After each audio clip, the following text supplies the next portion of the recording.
Have you ever wondered why some real estate agents perform at ultra-high levels every single year? Welcome to the Unstoppable Agent Podcast with your host, Richard Fournier. Each week, we interview real estate agents from around the world who are constantly ranked in the top 1% of the real estate industry. My mission, share with you their best strategies so that you can create your own peak results as a real estate agent. It's time to become unstoppable.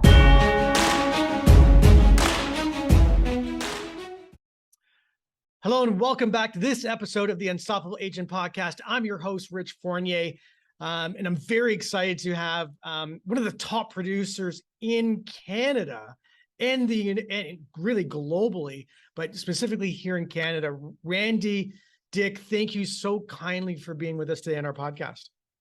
I'm happy to be here and excited for what this podcast is going to draw out of me. I'm not sure what's going to come out of my mouth, but I'm excited to share. Well, you know, this is never scripted, and there's a reason for that, because what we have found is the audience, agents around the world, are looking for authenticity. They're looking for truth. They're not looking for scripted. There's a lot of showiness in our industry, in the real estate industry, and people are looking for truth. They're looking for the pain, the suffering, the good, the bad, the ugly, and hopefully we can give them a little bit today. So before we continue, I want to let our audience, which is a global audience, I want them to understand who we're speaking with today. Okay, so Randy has been around for quite a long time, you know, over 30 years in the real estate business. And he is one of the top agents in Canada, in the world. His team is doing over 300 transactions a year, which is an extraordinary number. He has, you know, with his current company, is probably one of the very top in the industry today. He has been with other companies in the past. He's top 50 with RE/MAX worldwide. It looks like, and I think you're what? Top 1, top 2, or top 6 in Canada for RE/MAX at one time. That's I true, mean, yeah. You've had a stellar career, and all this has occurred in the Fraser Valley in British Columbia. Yeah, mighty Fraser Valley. Right. Like, it's not in like the most populated part of the world. Well, we're not Vancouver, but we're just outside of Vancouver, so we do get a lot of spill out or spill from the Vancouver marketplace. So Okay, that's right. And the city that I have done most of my work in is Abbotsford, British Columbia, which is a city of about 125 to, well, when I started 30 years ago, it was about 100,000. Now it's about 145, 150,000 people. It's an extraordinary number of transactions and success in an area that, you know, you think of it where I'm just north of Toronto, and, you know, what do we have, 14 million in the greater Ontario region? Like, you know, it's extraordinary amount of success that you're having. So in this podcast, you know, we're really trying to draw out, Randy, we're really trying to draw out why you, right? Why have you had so much success relative to the industry, where the burnout rate is probably 80% over 5 years? Almost 30% of agents. So I'll just use the Toronto board as an example. You know, they're doing 0 deals a year. You know, the average is 3 to 4. The top 5% did the majority of the business. Randy, like, why does that happen? Why you? Why me? You know, that's a great question. I've often asked that. Why me? But you know, you have there's moments in your life that really shape and form you, and I call those crucible moments. And I had many crucible moments in my life. One being when I was born, I'm a twin. And so as twins, you're very competitive. So I'm competitive by nature, you know, like, get out of the way. I'm getting out of this womb first. So I was born before my twin brother, my identical twin brother. And then everything in life, you know, after that was a competition with my twin. You know, let's race to the bus stop. Who's going to be the fastest on the motorcycle? One thing led to another. And then when I was age 14, I hit a building with a motorcycle and broke my neck. Oh, geez. Woke up paralyzed. Oh. And I had to learn to walk and do all that stuff again. So, that was a gift from God that, I'm still here. But again, it made me who I am. It made me more competitive because I had to find the will to learn to walk again. Wow. Grade 12, another crucible moment. Me and my twin brother were in a private dormitory high school in Rostern, Saskatchewan, a little town in Saskatchewan. And I missed a course that wouldn't allow me to walk across the stage and get my diploma. Well, I'm sitting in the back row of this auditorium watching my twin walk across the stage. Another crucible moment. I said, screw this. I'm going to come back and show these teachers that I'm really capable of something other than not passing. So I went back and had the most amazing year of my life up until that point. And then, there's just all these moments where I've come up against the wall and didn't succeed and said, okay, back up the bus, let's take another run. Got it. And so even when I started real estate back in 1992, many of you listening probably weren't born, but in 1992, my wife and I, we have a car payment, a house payment, a kid, another kid on the way, a bank account that is got zero money in it. I had to make it work. There was just no way around it. And so another crucible moment, like dig as deep as you can. Clients would call me up and they say, hey, Rand, we're not coming to see those houses today. Why? We don't have a babysitter. No problem. Show up at this address. My wife will take care of your kids for the 2 hours. Like, it's just the way I've rolled. And so I've been competitive. I've been very disciplined. And what I mean by discipline is I love the boredom of consistency. That's a defining moment right there, because what I'm understanding and that when you perform at a really high level, it's not just about doing the deal. It's those repetitive things that the unsuccessful do not want to do, but you fell in love with it. Right. So you got to do the things that you don't want to do when you don't want to do them at the highest level. Right? Think of all the things we do in the game of real estate that we really don't want to do, but we have to do them. And then do we just do it at okay, it's good? No, we got to do it at a great level. And when you can get your head around that, just magic happens. And magic happens without you even thinking about it, because it's the consistency of just, that consistent daily routine. And so, and I'm a bit of a routine guy. I like to get up at a certain time. I like the same flow, the same things that happen on a daily basis. And I'm okay with things that disrupt that and interrupt it, but I want to start out with at least that game plan in place. And it's just worked out really, really well for me over 30 years. Was real estate your first choice, or because most people it's not, it's their second, third, or fourth career? Yeah, no, I grew up in a small town called Pincher Creek, Alberta, moved out to Abbotsford to go to Columbia Bible College. Yeah. Met my wife there. We, of course, fell in love and got married, and I started construction. I hated construction. I said, I'm a salesperson of some sort. So I started working in a retail men's store while I was doing construction. Then I went to a sports shop, which is really what my passion was. And I helped them manage the store. Then they gave me a store to manage as well. But it was real estate. And I didn't even know I'd like real estate, but I had a couple friends that I knew that were in real estate, and they seemed to really do well. And so I said, well, if they can do it, I can do it, right? I can do it. And so, and I didn't realize I'd love real estate so much, man. It's a passion. It's my happy place. Wow. I love it. Yeah. I talk to a lot of agents every day, Randy, and a lot of the agents I talk to are really in that space of contemplating, do they want to really be in the business, or do they not want to be? Or is there something else? Did you ever have moments over your career where you were like, I hate this. This is a horrible lifestyle, this initial, especially the initial 5 years, right? And I don't want to do this anymore. Did that ever hit you, or were you pretty much blinders all the way? Well, I came from a position where I was making $28,000 a year. Right. And I thought if I could just get there in real estate, that would be awesome. Well, my first year, I got sorry, just interrupted here.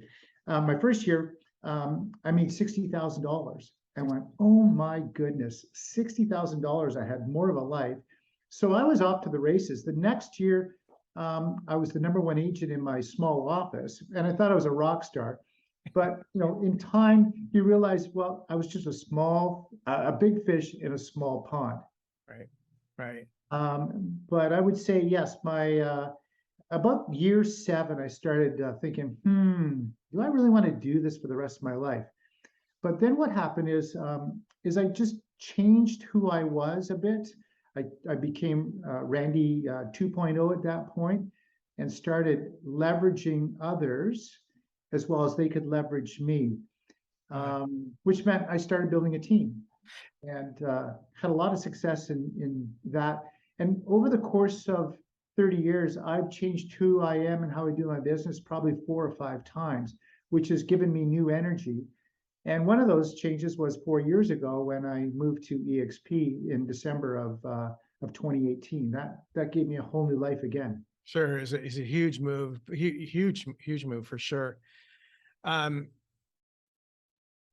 What keeps you going? Like, I do talk to agents, and sometimes they just hit the wall and they're tired, they're burnt out, the competitiveness. What keeps you going? How do you keep yourself on an emotional level that is, it sounds like it's a rare thing to do. Yeah.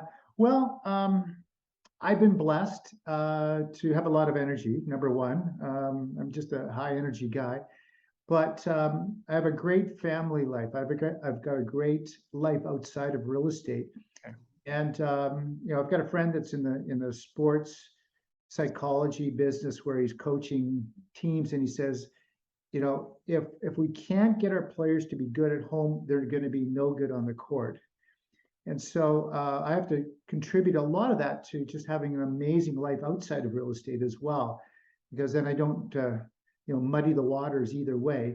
So that's one of the things. And my why has always been pretty big. I wanted to build financial legacy through the game of real estate. So my why was, like how many people can I help get what they want? Because if I can help them get what they want, I'll get what I want, which is commissions. Right. And with those commissions, then I could go and afford to buy, some revenue property and create a why that way. But over time, you start realizing that your whys maybe aren't as important as maybe somebody else's whys. And so building a team really allowed me to I guess, love on, help other people find their way, their why, their place in the game of real estate. Right. So, gosh, I've had probably 110, 20 people in my world through the game of real estate on the team. Right. And my goal was, how can I help them be a better person, first of all? So if they come to my team, okay, let's see if we can't somehow give them a better life.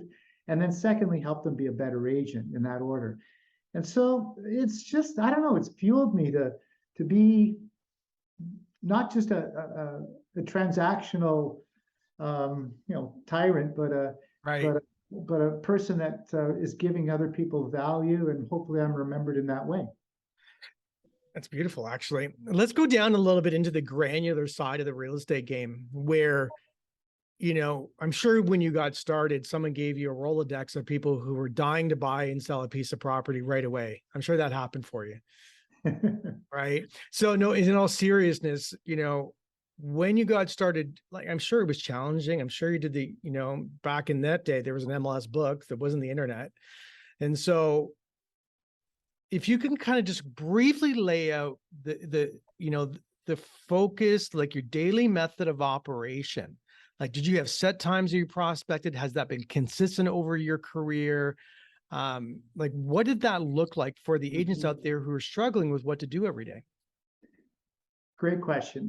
One of the things I find that was so important for me, and I find this missing with a lot of realtors, is that they don't treat it like a real job.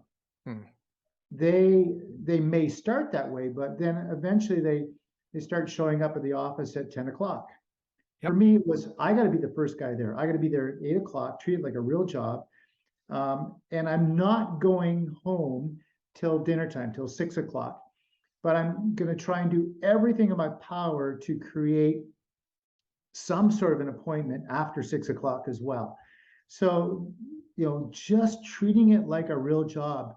And I always thought, I have this saying, GoPro, be a GoPro. Well, GoPro, we think of the camera GoPro, but also the word says be a pro at all times, go and be a pro. But I've used the analogy often, if I wore a GoPro on my chest and every one of the clients that I'm working with could see what Randy was doing on a minute by minute, hour by hourly basis, would they still want to continue to work with Randy? That's a very interesting game in the mind that you played, right? But I remember my mom said to me once, she said, "What would God think about you if you're doing something in private, or like, are you doing the thing that you're supposed to be doing, or are you just playing a game?" There's a book. Sorry, I just turned around from the camera. Turning Pro, by Stephen Pressfield, and it was a very interesting book. But acting like a professional, creating a standard beyond what the average agent would create for themselves. And it sounds like you figured out that you had to do that at an early age. I'm not sure I figured out at an early age, because I flunked grade 12 because my standards were that great, because I wanted to play more than I wanted to work. Right. But when it came down to, okay, gosh, I have a family, I need to provide for them, I need to make so much money in order to stay afloat, that's when I started really setting standards for myself. And so it kicked in a little bit late in life, but when it did come, it came pretty strong. And standard is such an important word.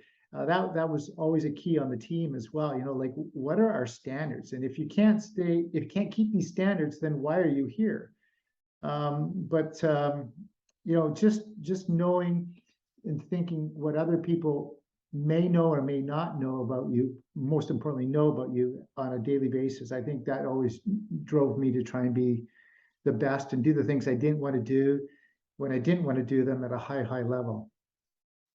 Yeah. And I find that is the challenge, right? There's parts of a business we're going to really like. And we know we have maybe a talent for it, or we have an energy for it that's maybe not normal. But I have found that it's in the other parts of the business is really where the money is made, in doing the things, the communication. Like, what I typically don't want to do is to do things that are going to get me rejected. Right. Right. And so you seem to have found a way to be able to live with that rejection over and over and over again, maybe, like to bring people into your world. Was that a big part of your world, with rejection initially?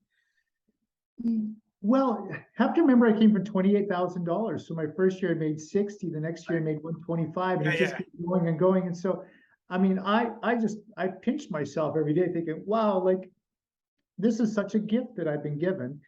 And that, of course, that feeling wears out after a while, because now it's, year 8, 9, 10 that you're still doing it. And so you have to find new ways to inspire yourself. I like to reward myself, but I'm not the flashy guy that's going to go run out and buy a $400,000 car or something like that. Right. But I like to, reward myself for my successes. And it's usually through experiences, which would be maybe travel or doing something with my family. That was my reward. And I plan out things at the beginning of the year so I could run a race. I love running races. I mentioned early on, I'm competitive. Yeah. And so running a race. So I would plan all our holidays in January and pay for them in January. So I knew they were paid for and I had to run a race. And then I would challenge myself to get to a certain number of deals or commission before I make that next trip. Right. And so, I'm a bit barbaric, I guess, that I need to be rewarded for things to get them, but it certainly has worked well for me in that way. Yeah, But well, I think we all need a reward, Randy. Like I mean, I guess the reward, if you look 200 years ago, the reward was to eat. But in our stage of capitalism, right there, we're lucky and fortunate enough to have the ability to have some comforts and to do some things that are maybe a bit more enjoyable than just worrying about food every day. When you look at your real estate business today, Randy, like, your team, is there a period of time where the team prospects together, or is there a set boundary? Like, how does that daily method of operation work for your producing team, the team that produces transactions? yeah, great question. And I kind of skipped over it earlier where you asked me, do you have specific times you prospect and that? I did not have specific times. I still don't have specific times. That never fit into my world, even though I know it would work well. Okay. My MO with my team is, and I'm going to come back to what you said earlier, that there's things that you never like to do in your business, but you have to do them. But I think if you really get to understand who you are and who your avatar or your client is, you can build your world around the things that you love to do, but just do it every day. Right. And so one of the things I really speak to my team about, or we really work at, and the team is really this way, it's relationships. How are you building relationships? How are you networking? Do them in places that you want to be. Do them with the people you want to be with. Build your tribe in your own village, so to speak. And if you don't mind, I'll just share a little bit about the perfect client. Is that okay? That'd be great. So often, I ask an agent, well, who do you want as your client? Like, who's your client? Everybody. They say everybody. And they go, no. I mean, there's going to be times that you're going to take anybody and everybody, but if you could have somebody walk into your office every morning at 9:00, what would they look like? Who would they be? What would their hair color be? What would, like, no different than when you're searching for that significant other. Right. Like, and we need to have this concept of who is the perfect client, right down to what they drive, where they eat, what they like to do for fun. So I do this exercise every year with all our agents. I do it with new agents. I do it with agents that are joining EXP, and I say, let's do this little exercise. And then once you've basically painted the picture of the perfect client, then we build out channels of where we would find these people. And this is the networking. This is where the magic happens. So let me be crazy here. Let's just say my perfect client is divorced couples. Yep. Why would I pick divorced couples? Well, usually I get 3 transactions out of 1 connection. Right. But maybe I like divorced couples because I really like counseling people. I really love on people and I want the best for them.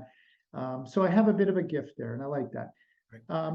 So let's just say it's a divorced couple. Well, there's divorced couples from age 20 to age 80. What age group do I want? Well, if I was picking, I would pick somebody between 45 and 65. Kids are kind of out of the house, less emotions in that divorce. Have some net worth. They probably can go and both buy a property. Okay. So just picking and choosing. If I could pick that perfect couple, that perfect divorced couple, which I'm sad to say, but just using it as a really good example. And it's a really good example, by the way. Because it's a reality. 50% end in divorce, right? Marriages ended in divorce. Right. And then I would look at where I would network to find those couples. And so, lawyers, of course, divorce lawyers, but you have to be careful which lawyers you go to. So you go to not the super high-end lawyers because they're dealing with people that get tied up in fighting for a decade over, the millions of dollars. So, you kind of pick and choose the lawyers you work with. You pick and choose, the counselors you work with. Like, there's so many ways that you can just build your entire business on that one avatar couple. You know, So, it's really, if you don't mind me interjecting, Randy, you know, this is just a conversation, right? And you look at what you've done or what you do is you literally collapse, and Joe Dispenza talks about this, you're collapsing the matrix and creating something out of thin air and saying, those are the people that I want to do business with. And from there, you create space for something to move into. Meaning you cut out all the noise. And, you know, Robbins talks about it where you focus, energy flows. And in that moment, you become an attractive force for that segment of the population because you made a what? You made a firm decision. And when you make a firm decision, like I mean firm, everything moves out of your way. yeah. Yeah. I want our audience to understand the mechanics around creation, because in that moment, everything moved for you. That was something that we were given, by the way. But in that moment, that's what it's going to look like. And then it's like everything conspires to make that situation occur over time. Yeah. Yeah. Yeah. You know, manifestation is powerful. And, you know, I don't know about you, Rich, but often a name just comes to my mind. Somebody comes to my mind. I do not delay. I pick up the phone. I call them immediately, and it almost always results in a positive direction for something to happen positively. Yeah, well, Powerful. I mean, like we all operate on these energetic levels, and you can feel it when you walk in a room and you feel someone, you know that feeling. It's like, oh, we're on the same wavelength. Yeah. Today in, you know, the real estate business, like as a new agent, Randy, like how would you instruct someone today? Mm. You know, you have thousands and thousands of agents, right, running around. Now we're in a period of time where volume has decreased. What would you say to or instruct a new agent how to start in business today with the internet, online lead gen, social media, TikTok dances, and all this stuff? What would you advise them to do today? Wow, that's a loaded question. It is. I'm sorry, but I gotta ask, right? Like, I have to ask because our audience, they want to know. Like, even the agents have been around 10 years trying to navigate and figure out, okay, what do I do now? What do I do now? What do I do now? It's a very complex world, yet it's a very simple world. You know, I'm going to go old school first. Old school, I would say we're in the contact business. We're in a contact sport, and we need to network. And so I would join clubs, and you maybe already are part of a club. Let's call a gym a club. But I would join clubs that you're passionate about. So coming back to that perfect client, where does that perfect client hang out? Is there a club that they would belong to? And I would join a club. And in fact, the more expensive and more difficult it is to get into that club, the better it is, because people in that club are going to want to network and do business with people that are in that club. So here's an example that I would do and I used. After 2008, 2009, after the credit crunch, the market tightened right up and it was tough to make deals. If you're in real estate, you remember that. And there's this club called Real Estate Investment Network. Yep. Some of you may know it. Right. I was fortunate enough to know Don Campbell, one of the founders of it, and he lived in my town. In fact, we bumped into each other. It was at an open house, networking. He came into my open house, and I said, Don, you know, what's happening in the investment world? And he says, well, you tell me what's happening in the real estate world. So again, knowledge is power, and I had all the stats on the market right here, right in the top of my head. So I start rattling off stats with Don, and he goes, oh, wow, you really know the market. And I says, well, that's my job. It's my job. So Next week, I get a phone call from his assistant, said, listen, Don met you over the weekend. He wants you to share those numbers that you shared with him on stage. I had no idea what RAIN was. Sure. Even though I kind of knew, but I didn't know. I show up, there's 300 investors in a room, and I get to share about the market. Crazy opportunity for you. Crazy. Well, I left that night and I signed up myself. I signed up everybody on my team to join this club called RAIN. Well, many years, 50, 60, 75 deals a year we would do just out of this club. And, we just got to know people in the club. We networked. We were intentional on it. I mean, that's the key. You got to be intentional.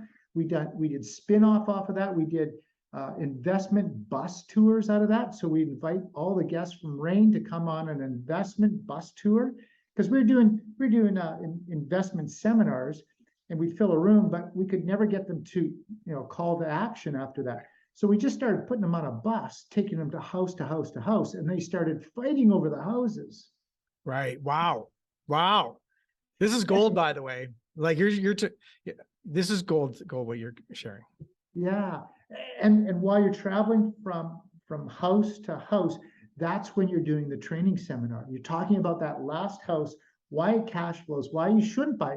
We take them to houses that they should not buy and say, okay, show of hands, should you buy this house or should you not buy this house? And then of course people would, they wouldn't know. So, okay, you should not buy this house. These are the reasons why I would not encourage you to buy the house.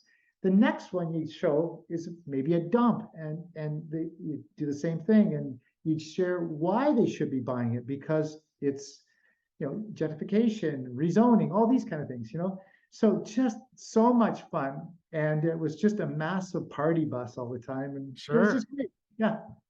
And so for our audience, I just want to dissect that a little bit, and maybe I'm stating the obvious, but truth was that would never have happened unless you made a decision to be best in class and to understand your business prior to meeting Don. True. And doing the things I didn't want. Did I want to be at that open house that day? No. And so you made a decision, you burned the boat, taken the island. This is a common theme on these podcasts, by the way. The top 1% all seem to have some common denominators.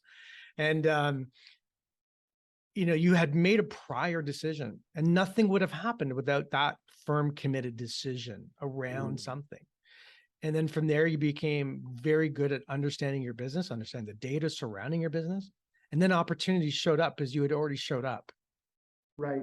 And just because I had that stage time, that one time, that wouldn't have guaranteed me anything. So then what I did is I said, okay, I love these guys, what they're doing. I really like the RAIN crew. How can I help them? And so I went to them and said, is there something that I can do for you? Because you've given me this opportunity. What can I do for you so you can be better at the next event? And it just gave me opportunity to, build relationships, because it's all about building relationships. And then I got more stage time. I would be in the audience, I get shout outs, which meant anybody new in there was going, who's this Randy guy? We gotta go see this Randy guy. Right. And so it's being super intentional and deliberate in what you're doing. And again, I come back to, are you treating it like a real job? And more importantly, if a manager was watching you on a daily basis, would you still have that job? I can tell you unequivocally, the majority would not. They wouldn't. No. Most, I'm going to say a lot of agents put in 2 to 3 hours a day. Of real work. I mean, listen, if you prospected 2 hours, like bang on, intentional, full on a day, you're going to get business. Like, there's not a question. Absolutely. Even on the phone, even with internet leads, even, doing that style of business, you're still going to create an extraordinary life if you choose to. Yeah. Right. That I know for sure, so the advice on a summary of that part of it, network, become part of clubs, create your avatar of someone that you would gravitate to, someone that you find interesting, and create that network around that particular avatar. Right. And I think the most important thing is the authenticity that you are with that avatar. So, if I'm a beach bum, I mean, if I like hanging out at the beach, be a beach bum. Right. Serve the beach bums. Don't try and serve somebody in a three-piece suit if that's not who you are. Right. Right. Be authentic. And then you can really let your hair down and be who you are. Right. And I see some people trying to be something that they're not, and they struggle and they spin their wheels. They're like a Ferrari in the mud, just can't get any traction, and they're frustrated and because they're not being true to themselves. Right. And so then the trust level, because people make decisions within seconds of trust or not trusting you, and they can see through you. If you're a three-piece business suit guy and some guy walks up in a three-piece suit, but he ain't that guy, you see through it, just like the beach bum sees the three-piece suit guy. So important. So, I mean, this is old school. And you asked about, if I was a new agent. Yeah. That's old school. New school, I mean, I think social media really allows us to tell a story about who we are. Again, authenticity is so important here. Be true to yourself on Instagram, TikTok, Facebook, all of those. You have to still be authentic, but it allows you to be a lot larger than you are. So you can look like a pro out of the gate, that you've got some experience and knowledge and expertise if you put the effort into it. And so there's lots of opportunity there too. I didn't have that in 1992. The internet wasn't around in 1992, but I think there's huge opportunities there as well. But again, it's the consistency. It's the consistency of doing it. Yeah, you're right. And so what I find is that some of the agents so they'll do, they'll do some videos, they'll do these sorts of things, but they're not trying to capture and funneling them into a CRM, which I think is really important. Yes. And I don't know if they see the value in it anymore. Like I was raised at London Life, like not anyone in the US who understands, but it's an insurance company back in the day. And we had these little postcard recipe boxes where, you literally wrote on the person's name with a little dash when you would call them again, and you would put it under February. Right? Like that was what we did. And then we played tricks with ourselves. Like we had a roll of toilet paper, and every time I made a phone call, I'd rip off a piece of the toilet paper and I'd put it in a pile. And when I got through that roll of toilet paper, I know I had accomplished something. You know what I mean? Like we had to do these sorts of things. And I feel like today, I think people don't understand the importance of being organized, know who you're going to talk to every day, why you're talking to them every day. And the social media aspect of our world seems to have taken over, but it's very blind social media. Like there's no directed, practical way of applying it. And I don't know if you've seen that, but I get confused in the social media world. Yeah, agree. Yeah, some of that old school stuff was just so basic, but it worked so well. Another one that I used was file forward. So I'd have all my clients in files, and you pull out the file in the front, deal with it, call them, do whatever you need to do, and then you put it at the back of the files, right? And you just keep rotating through them. Right. Now we just use technology now. This person, and you have notes, and it's just a different way of doing it. But I find that a lot of people actually don't do the practical organizational things that you need to do to keep relationships at scale. Yeah. When you look at the future of real estate, like if your kids, like just assume you had a 21-year-old, I don't know if you have kids or where you're at with that, but I think you do have children, but say they're 21, they want to get in the business, and they're not going to inherit your database. They're not going to inherit your relationships. Is there anything extra you would tell them to do looking forward in the next 10, 15 years? It's a great question. It's not an easy question. I think, and I'm just working on a keynote actually in regards to that. So I call it Agent 2032.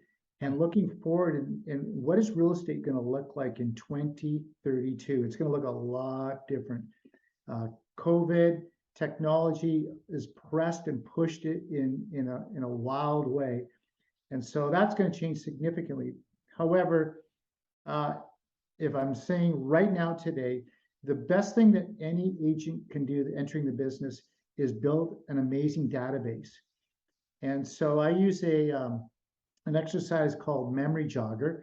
It's a PDF, and it just brings up everybody you ever have met in your 21 years, your 30 years, whatever.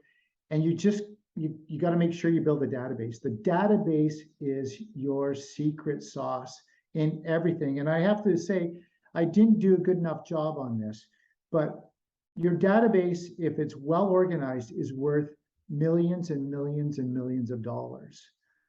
And I think a lot of people don't build a good database and then keep it up to date, because that is such a gift. And so from that, and I'll just share where I've failed. We as agents, we keep thinking, okay, I'm going to do online leads. I'm going to find new clients. I'm going to do, and the thing is, those new clients that you're trying to get, they don't even know who you are. They don't even like you yet.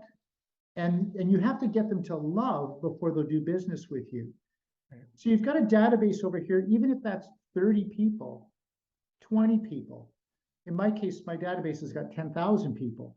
But this is where I've failed my own personal self, my own team, is that I haven't loved on my database enough, because these people love me. Maybe they slip to like, but I have to get back in there to get them to love. Because when people love you, they'll do anything for you, or they'll do anything that you tell them to do if it makes sense. So build your database. Very, very important, and put it in a CRM that can work on your behalf as AI. You've got all the resources and tools to do business when you're sleeping, working with clients, whatever it may be. AI is going to be a massive thing in the future. I shared this on a Facebook group the other day, and I just wanted people to respond. Where do you think we'll be in 10 years? And a lot of people said, well, it's still all about me, the agent. And I go, well, yeah, what about AI? No, it'll never be AI. I beg to differ. I think, and AI is getting so good today that an AI bot will be able to determine your profile with a short little conversation. Let's just stay with DISC because it's easy. Are you DISC? And from there, they'll be able to go into scripting that is ideal for your profile and lead you down that path better than I could do, better than any agent can do, because we get distracted with things and we don't stay to the script. But they're going to know the data on that profile so well that they're going to lead you right to the end where you make a decision. Wow. Don't you think so? Wow. I do, actually. So I did some work with Tony Robbins' organization.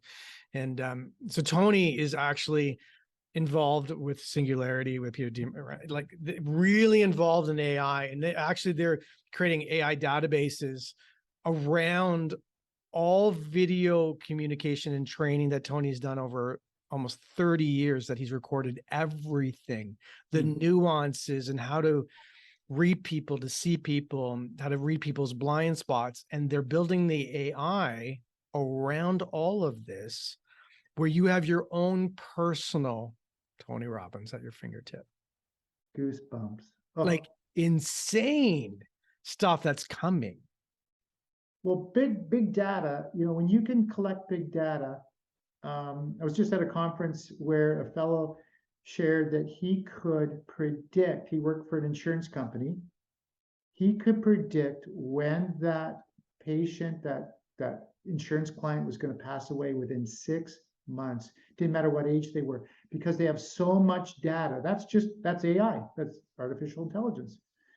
And so do you think, can I ask you that, if we're going down this road, you open the can of worms, so let's do this a few more minutes. So if I look out 10 years, is there a place for agents in the world in real estate? There may not be. Okay. That's a well, there will be, but it'll be different. It might be a concierge service. Like, it can change radically. Governments, this is a bit discerning to me, I mean, not encouraging to me thinking about this, but governments, how do they survive? They tax the crap out of us. Yep. They're looking for tax money everywhere and anywhere. And in real estate, there is a ton of potential to take a lot of tax. They can charge tax on capital gains. They can charge it on closing costs, on and on and on. And in my province, British Columbia, they're heavily involved in regulating us right now. We've lost our voice. They now regulate us. We don't have self-regulating agents anymore. And so everywhere you turn, they're trying to take a little piece of the real estate game to support their money problems. And before, during the pandemic, the British Columbia government said, we're going to be running a deficit because of all of these handouts and this and that. Well, they actually ended up with a surplus because of all of the real estate that was being sold and all the taxes they were gaining from all those transactions. It may get taken away from us in some way, and we might just be that concierge person on a salary. So I think what I would like to do, Randy, is I am super interested in this part of the conversation as well. What I love to do, because it's such a sophisticated part of the conversation, it's very future focused, and I would love to have you back. I would love to have you back to talk about this specifically, and the future of the real estate game. Is it fair to say that we have a window of opportunity to produce at a very high level inside the world of real estate, where we have the ability to earn above average returns that opportunity is very rare out there in business. And for an average person, they can set themselves up quite well for retirement over the next 10 years. That still exists, right? Absolutely. And I don't want to put too much fear out there. The beauty of understanding where we're going allows you to prepare for every speed bump, every turn along the way. And so if we can look forward 10 years and say, this is what it could look like, nothing will surprise us, and we'll be prepared for all those things that come our way. It's amazing. Randy, I feel like I could have spent 3 hours with you. I feel like we're just touching the surface of that reservoir of experience and knowledge that you have. But of course, the listener can only take so long as their butt can stand. So we're going to call it a day today, but with your permission, I'd love to have you back to discuss what the future of real estate could look like. I'd love to. Oh, that'd be amazing. So I appreciate you. I hope the listeners take the time to listen to this 2 or 3 times, because inside that space that you created for us, there's some real wisdom from somebody who's produced at an unbelievably high level in the real estate space. So the listeners, please listen to this a few times. Take what you want from this, but there's such words of wisdom here, and that can really impact your family's fortune for the rest of your life if you implement. So thank you very much, Randy. We really appreciate your time. My pleasure, Rich. I appreciated Thanks again. Everything that you shared with me as well. Thank you. Thanks for tuning in to today's show. If you like what you've heard and you're interested in creating a quantum leap in your real estate business, here's what I want you to do next. Head over to www.theunstoppableagentprogram.com and book an appointment to speak with our team. We'll get on a Zoom call with you for about 30 minutes and get you crystal clear on 3 things. Number 1, what do you really want out of your life and your business? Number 2, what is not working for you today? And number 3, the exact mindset strategy you should be using to create massive change in these areas. Remember, creating massive, consistent results in your real estate business does not happen by itself. You need expert guidance to make it happen. We're helping clients all over the world create peak results in their real estate business. To see if we can help you do the same, head over to www.theunstoppableagentprogram.com. We'll chat soon.